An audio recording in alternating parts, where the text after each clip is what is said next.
the lovely and charming First Lady, Miss London Baines Johnson. This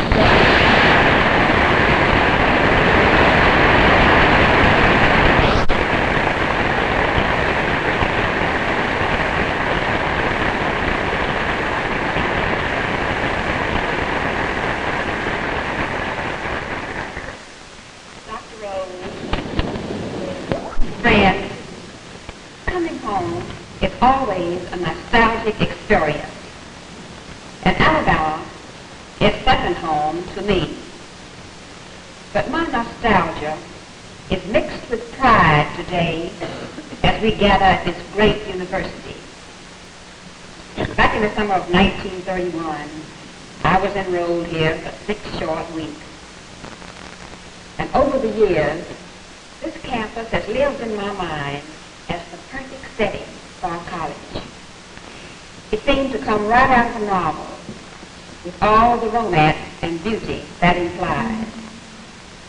I remember the patrician president's mansion and the quadrangle with its great old trees offering welcome shade and that comfortable feeling of roots. There was a marvelous swimming hole just off the campus that must by now be lost to the forces of progress. But the center of life was the Union Building. We all gathered there at the post office. This, I'm sure, is changing. You have gathered here because you know that Alabama, like the rest of our country, is in transition. Your conference theme recognizes that the decade of the 60s offers both responsibility and opportunity for citizens. In your workshops and through your speakers, you are going to examine many avenues of possible service. But I sense from the speech topics that you are also searching for the answer to a deeper question. What is the real role of women today in our type of culture, in our period in world history, in this particular part of our country? This is a never-ending search. I wish you a fruitful journey. Now, how can I be useful to you in this important quest? The answer lies, I believe, not in cataloging for you the problems we face or the programs and policies that need your backing. Instead, I would like to set before you an attitude of mind that I believe holds the key to all that we attempt to do. First, let us do what all Southerners love doing. Let us find out who we are, identify ourselves. You have an enviable heritage of outstanding Alabama women doers behind you. There was Julia Tutwiler in the late 1800s who established schools for women all over Alabama and brought coeducation to this university. The officials solemnly assured that grave consequences would follow if girls were admitted to the university. Finally, in 1896, 10 women were admitted. Aunt Julia remembered not to smile too widely when the girls walked away with 4 of the 6 honors awarded at graduation. The first women's dormitory was named in her honor. Her prison reforms brought about the establishment of Julia Tutwiler Prison for Women. My own cousin, Edwina Mitchell, has for many years been its director. You know, there just comes a time when you have to put on your glasses, so I know you all know what I look like now.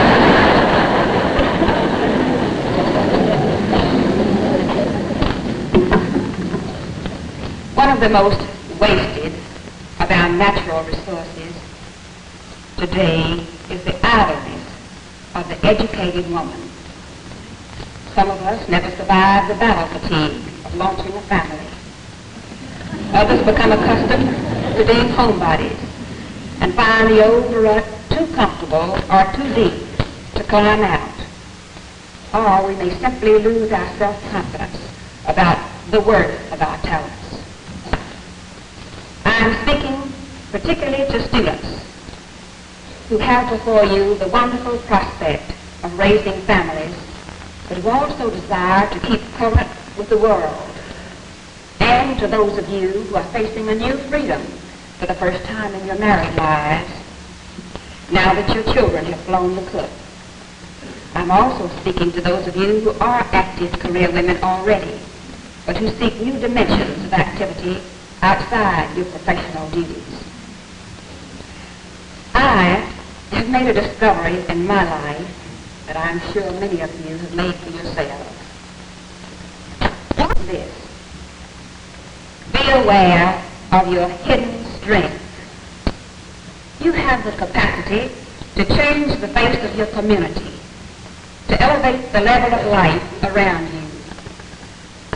Through the centuries, women have been the prodders. Good works go forward in proportion to the number of vital and creative and determined women who support them. When women get behind a project, things happen. Things happen when we organize a Yard of the Month program to make our hometown more beautiful. Things happen when up in the mountains of Appalachia, women take the bookmobiles back into the forks of the creek, carrying the miracle of good reading to people who never before knew the joys of a library. Things happen when women support a good citizenship campaign, or Head Start kindergartens for disadvantaged children, or a fund drive for one of the many worthy UN projects. Education is a debt to be repaid with the gift of self. But we do not have to look on this as a painful obligation. Rather, each of us should choose a challenge that will make our own life richer and happier. Then, work so that at the end of the day, we feel excited instead of tired. Excited over what we accomplished today and what awaits us tomorrow. There are so many worthwhile things waiting to be done. When your children make their declarations of independence, be ready to make your own. Life around the White House these days is very much like what you're doing here. It is one continuing seminar. A short while ago, I was supposed to meet with a group to discuss the women's job corps. We looked around for a place where 100 women leaders from all over the United States could talk about the hopes and the pitfalls of this great venture. In the East Room, a ceremony was being held to honor outstanding students from 40 states. The Rose Garden couldn't be used because a group of ministers were gathering to discuss community relations. The state dining room, I feel this most of all when I talk with the two Alabamians I know best. Two men who stand tall in the nation's capital. I mean Senators Lister Hill and John Spartan.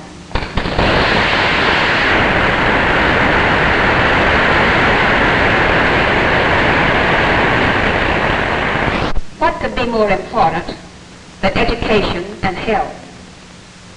When we read that the federal investment in education and training will reach $10 billion this year, we can thank the man from Alabama who is chairman of the Senate Labor and Public Welfare Committee and also chairs the Appropriations Subcommittee on Education. Lister Hill.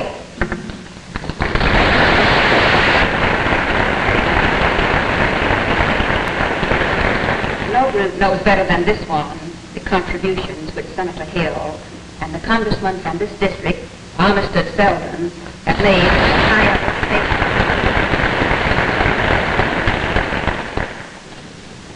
When we drive to a small Alabama town, or nearly 8,000 towns all over America, and come upon a modern, well-equipped hospital and nursing home offering health to the people, we can bless the author of the Hill-Burton Act Housing also ranks at the top when we consider our scale of values for a good life.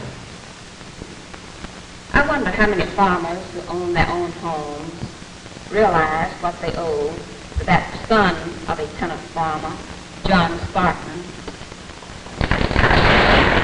He has wrapped it up in 3 words: the Great Society.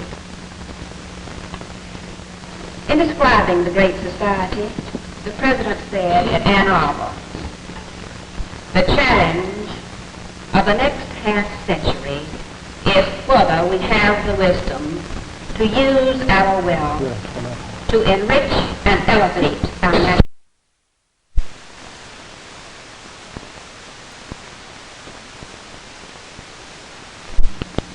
The history of the United States is the history of a constant expansion of opportunity for the people of this land.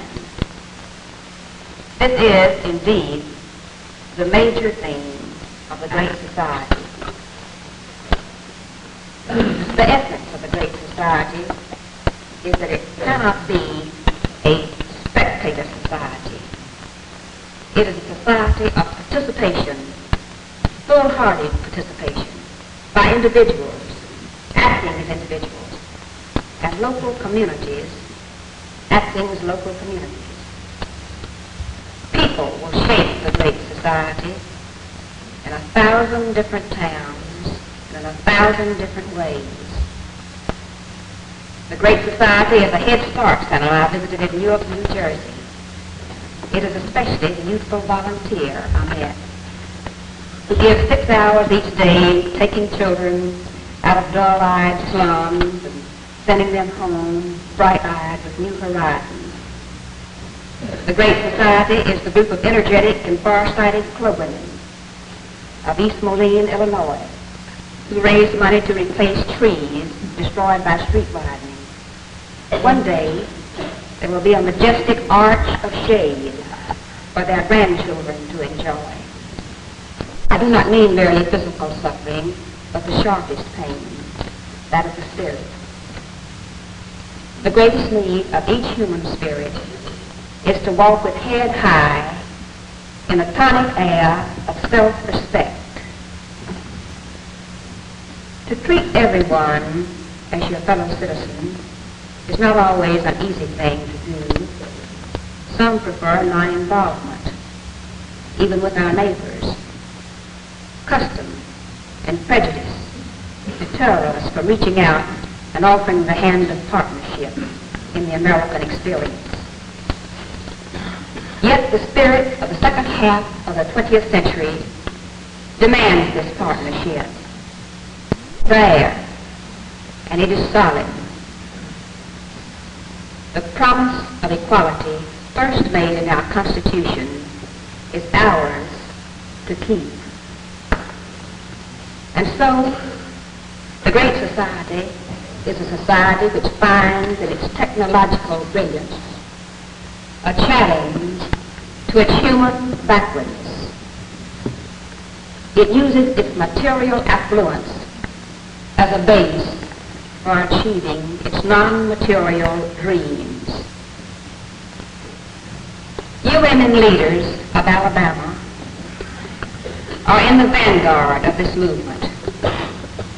Your energies, your talents, and your dedication are helping this state not simply to progress, but to grow with grace.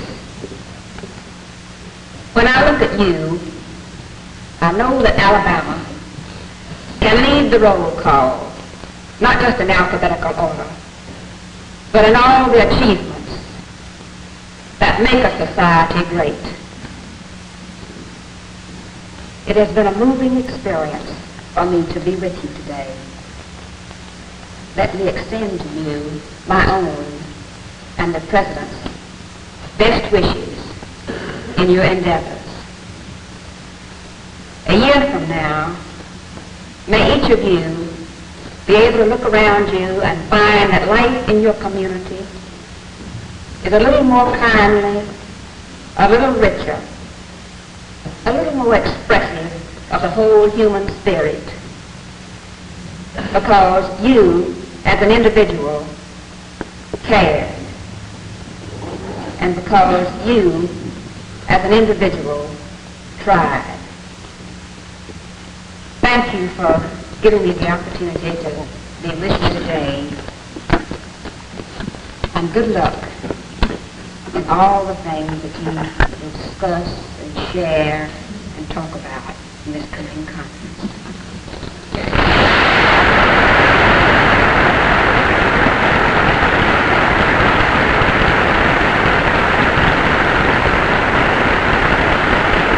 We know the great burdens of this great country that you and your husband share. And it is our sincere hope that when you feel so heavily those burdens,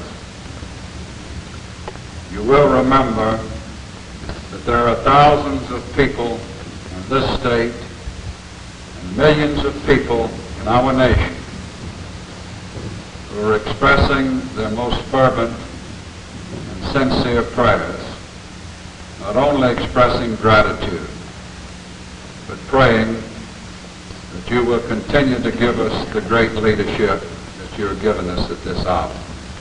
We're grateful for your coming, and we hope that you will find it possible to return again. Thank you.